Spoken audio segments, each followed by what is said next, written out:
Criamos o G4, Brasil, Alemanha, Japão e Índia. O que aconteceu? A Itália não quer que a Alemanha entre no Conselho de Segurança. A China não quer que o Japão entre no Conselho de Segurança.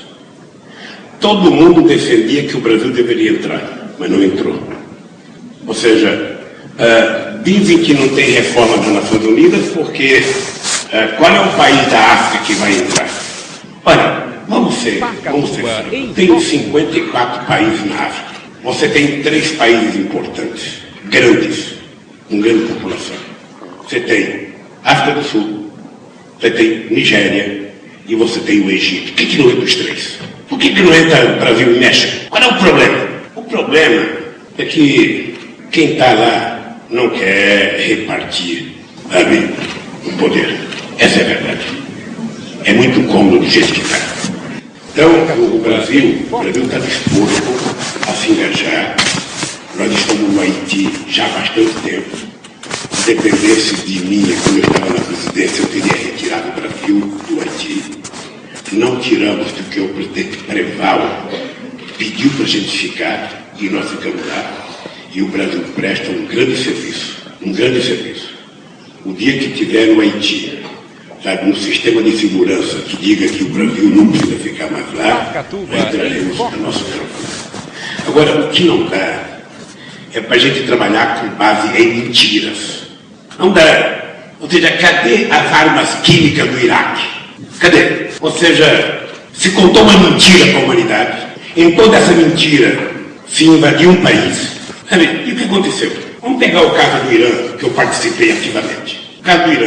Eu saí do Brasil, fui ao Irã, contra a vontade de todo mundo. Da minha companheira Angela Merkel, do companheiro Obama, do companheiro Sarkozy, do companheiro Medvedev, do companheiro Oriental. Eu estava convencido que era possível convencer o Irã a assinar o documento que a agência precisava. E eles me diziam assim: Lula, você é ingênuo, você está acreditando no Ahmadinejad, ele não fala a verdade. Eu falei, mas eu sou ingênuo, mas eu acredito na política. Porque uma vez eu perguntei, nessa reunião de Princeton, eu perguntei: Obama, você já conversou com o Ahmadinejad? Não. Sarkozy, você já conversou com o Ahmadinejad? Não.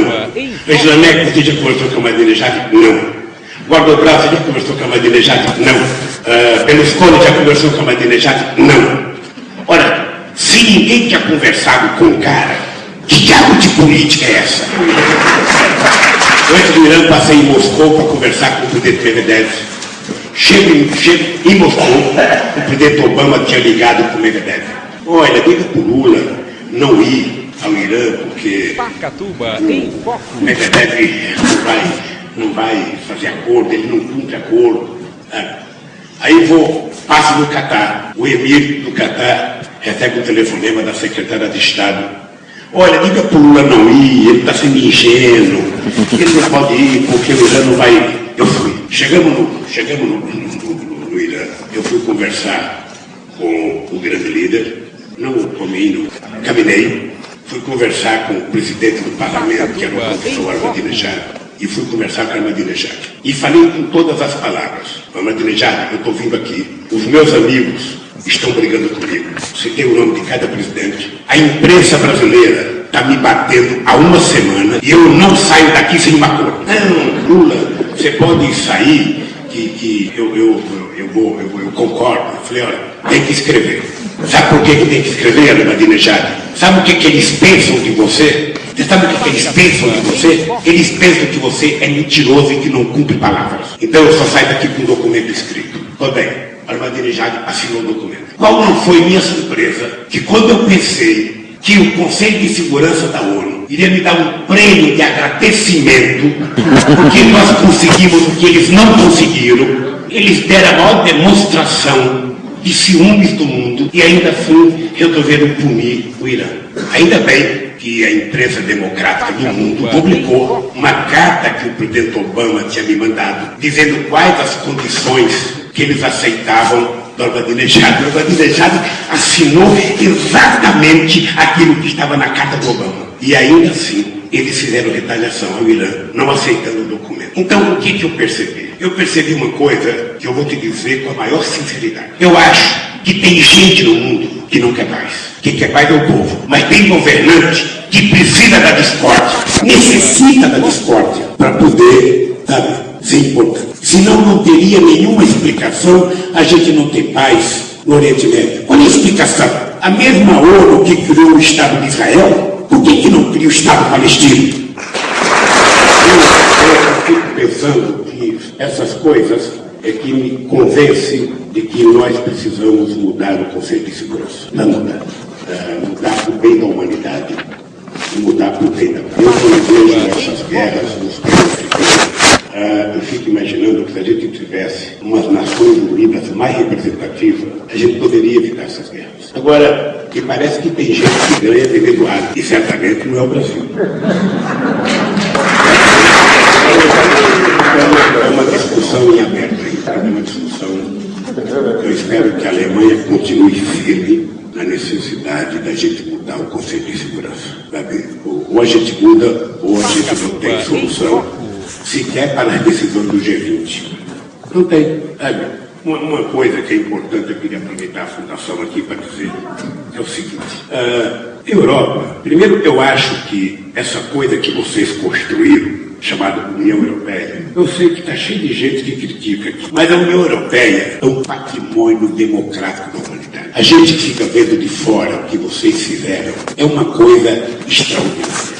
Tem defeitos? Tem. Mas os defeitos existem para a gente corrigir. Agora, essa crise, sabe, essa crise não tem um país culpado. Não é a Grécia culpada, não é a Espanha, não é Portugal, não é sei lá quem, não é a Alemanha, não é a França. Ou seja, num determinado momento, há uns 20 anos atrás, a Europa estava tão bem, era uma coisa tão forte, que a Europa foi convidada para uma grande festa de unificação. É como se fosse alguém convidando os parentes para ir na sua casa e falar só pode comprar vestido, terno, sapato, comida, que eu pago tudo. E as pessoas receberam dinheiro para isso. Portugal recebeu tanto dinheiro que fez até estrada que não precisava. Sabe, de repente a Espanha tem uma quantidade de ferrovia que nem tem trem, mas tinha dinheiro sobrando para isso. Né? E a gente sabe que na casa da gente, quem é que recusa dinheiro? Ninguém recusa. Ou seja, então, se as pessoas foram convidadas a participar dessa grande festa, na hora que a comida azedou, ou seja, a gente não pode tentar descarregar nos mais fracos. É importante que os mais fortes, e eu falo isso porque o Brasil está para a América do Sul como a Alemanha está para a Europa. Os países mais fortes economicamente, e graças a Deus a Alemanha é uma potência dessa magnitude, nós temos que encontrar um jeito de sermos mais solidários. Ou seja, você não vai fazer a Grécia consertar a sua economia asfixiando a Grécia. Você não vai. Você não vai conseguir a Espanha resolver o seu problema colocando uma corda no pescoço da Espanha. Ou seja, o que você pode fazer é exigir os mesmos compromissos fiscais. Todo mundo tem que ter responsabilidade, mas você pode fazer uma coisa de mais longo prazo. Não sei, 2 anos, 1 ano, 3 anos, pode ser 10. Desde que a cada ano a pessoa demonstre que está cumprindo um pouquinho daquilo. Essa coisa eu aprendi, não na escola, eu aprendi dentro de casa. Uma mãe analfabeta. Ou seja, você só pode gastar, meu filho, aquilo que você ganha. Se você gastar mais, você tem até um limite para gastar. Mas se você estourar esse limite, você quebra. Então, esses países têm que compreender que cometeram erros. Mas não pode morrer por causa do erro. O que eu acho grave é que em tempo de paz, tudo é mais barato. O meu medo é que se a gente não tomar cuidado, o desespero que gerou a primavera árabe na juventude possa cair na juventude europeia. Tem muito jovem incomodado em muitos países. Então, enquanto a gente tem paz, enquanto a gente tem condições de resolver, por que não tentar resolver? Se a gente tivesse resolvido em 2009, a Grécia não tem tamanho, sabe, de um país gigante, que uma crise na Grécia causa um drama na Europa. É que nós derramamos um tempo de cuidar da Grécia. Era uma pequena gripe que, não cuidada corretamente, virou uma pneumonia. E, portanto, agora o tratamento é mais caro. E nós precisamos agora tratar com mais responsabilidade. E eu não tenho dúvida nenhuma que um povo como o povo alemão, sabe, que ressurgiu das cinzas muitas vezes, sabe, que depois da pós-guerra construiu essa nação exuberante que vocês construíram, sinceramente, eu tenho convicção que não vamos deixar de encontrar uma saída para resolver o problema da crise europeia o mais urgente possível, porque uma crise da Europa não é da Europa. É uma crise do mundo, pela importância que a Europa tem no mundo e dentro da Europa, pela importância que vocês sabem que a Alemanha tem. Então eu como brasileiro, estarei de lá, muito católico, pedindo a Deus que a inteligência de vocês funcione mais uma vez. No tempo que a crise era no México, o FMI mandava 2 funcionários de terceiro escalão, eles desciam do aeroporto no Rio de Janeiro, dando palpite na economia brasileira, obrigava o governo a fazer ajuste fiscal, obrigava o governo a cortar gastos, dizia o que o governo tinha que investir. Em países africanos, o FMI diz se pode fazer ou não uma estrada, diz se pode fazer ou não uma escola. Então, quando a crise era nos países pobres, o FMI dizia o que podia fazer e o que não podia fazer. Quando a crise aconteceu nos países ricos, aí o FMI não vale nada, porque ninguém respeita o FMI. Ninguém. O FMI não foi criado para resolver uma crise na Alemanha ou nos Estados Unidos.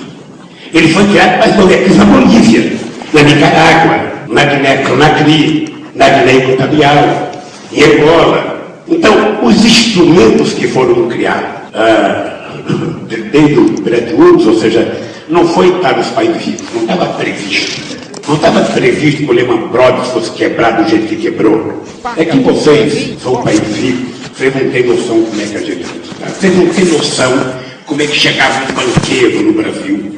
Qualquer quinto escalão de um banco chegava no Brasil e dava palpite, tem que ser feito assim, porque o governador não sabe. Então, eu acho que a crise da Europa é uma chance extraordinária para a gente não ficar discutindo a crise em si, mas para a gente discutir se a gente vai continuar fazendo no século XXI aquilo que a gente já fez no século XX. Quando caiu o muro de Berlim, muita gente ficava deprimido. Caiu o muro de Berlim, acabou o socialismo. E eu dizia, graças a Deus, o mundo está livre para pensar outra vez. E eu acho que essa crise não é um chamamento ao desespero, é um chamamento a que a gente discuta coisas novas. Que a gente discuta o papel do sistema financeiro no mundo. Um banco não pode sobreviver transacionando papel. Ele tem que existir para financiar o setor produtivo. Eu tentei como presidente, eu tive muitas reuniões com os companheiros da Alemanha, com o Rudital, com o Bush, com o Obama. Nós nunca conseguimos discutir o comércio internacional. Nós chegamos a fazer um acordo da OMC. Por que nós não fechamos o acordo em 2008? Porque tinha eleição nos Estados Unidos e porque tinha eleição em maio de 2009 na Índia. E o negociador da Índia, o ministro Kamal, era candidato a governador na sua região, que era um estado muito agrícola. E ele não queria negociar com medo de perder as eleições. Conclusão, o Bush perdeu as eleições e o Kamal perdeu as eleições. E não houve negociação. Nunca mais, desde 2008, nunca mais se falou do acordo comercial, na famosa rodada de Doha. E, na minha opinião, o comércio é uma das possibilidades da gente vencer essa crise. Aumentar o comércio, diminuir o protecionismo, financiar os países pobres a adquirir tecnologia dos países ricos, para que eles também sejam detentores de tecnologias, sabe, de novas indústrias. Esse é o caminho. Agora, o medo não leva a nada. Eu acho que nós temos que ter coragem, levantar a cabeça, punir quem tiver que punir, mas não permitir que sejam os trabalhadores do mundo que paguem por uma crise que eles não têm nenhuma responsabilidade. O maior legado que eu deixei no meu governo não foi tirar 28 milhões de pessoas da extrema pobreza, não foi levar 40 milhões de pessoas para a classe média. Eu sou o presidente da República, o único que não tem diploma universitário e o presidente que mais fiz uma universidade na história do Brasil.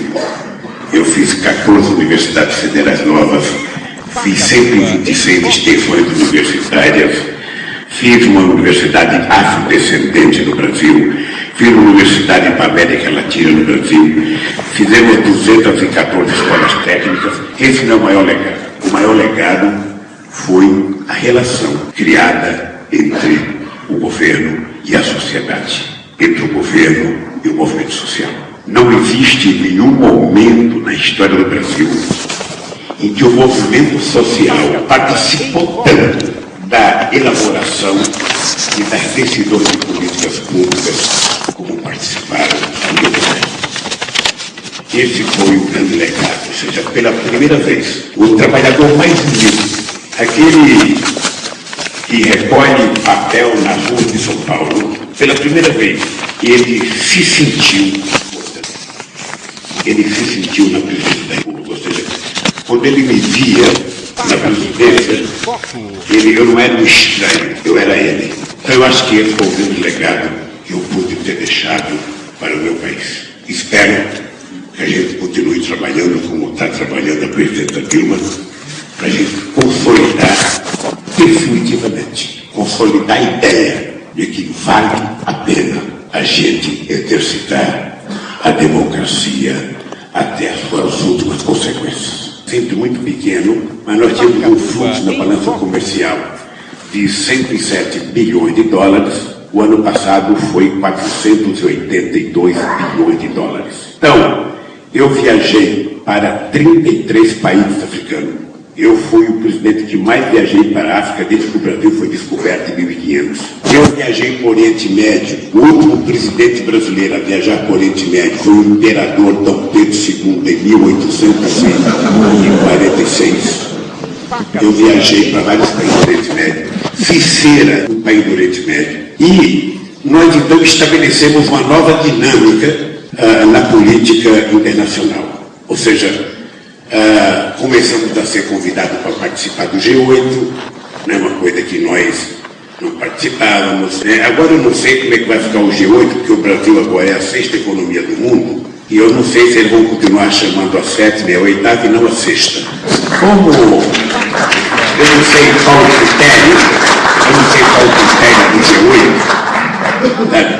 eu não sei qual o critério do G8 ser convocado, eu espero que o Brasil seja convocado daqui para frente. Mas o dado concreto é que nós também começamos a fazer uma briga, porque na nossa cabeça não era possível que nesse mundo globalizado a gente não tivesse uma governança global mais forte e mais representativa. Aí começamos a defender a reforma das Nações Unidas. Ou seja, nós não aceitamos a ideia do Conselho de Segurança da ONU, o Conselho de Membros Permanentes, ser o mesmo que era em 1948. A geografia do mundo mudou, a política mudou, não tem sentido a Alemanha não estar, não tem sentido a Índia não estar, não tem sentido a América Latina não ter representante, não tem sentido a África não ter representante, ou seja, não é possível que as pessoas não percebam que nesse mundo globalizado, onde o capital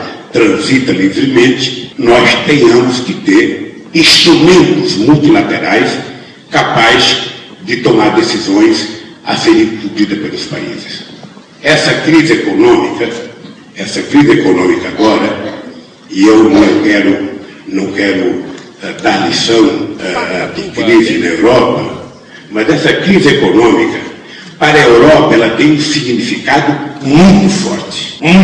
Ou seja, a crise, quando era no Brasil, quando era na Bolívia, a gente já vivia na miséria. Então era mais uma crise, né? Era mais uma crise. O meu país quebrou 4 vezes. Todo ano o meu país tinha que ir ao Washington implorar dinheiro para pagar a conta. Ou seja, então qual é a responsabilidade da Europa? E qual é a responsabilidade de um partido como o SPD? Qual é a responsabilidade da esquerda na Europa? É que vocês têm que ter em conta que vocês não podem perder o que vocês conquistaram. O estado de bem-estar social que vocês conquistaram é um patrimônio da humanidade, ou seja, isso não pode ser jogado fora por conta de uma crise causada pela irresponsabilidade do sistema financeiro. Os políticos não podem terceirizar a política. A política tem que ser feita por quem ganha as eleições e não por funcionários públicos, que muitas vezes têm um papel mais relevante que os dirigentes. Então, eu acho que tem que ter uma discussão muito séria, ou seja, quem é que permitiu que os bancos pudessem alavancar mais do que o seu patrimônio líquido?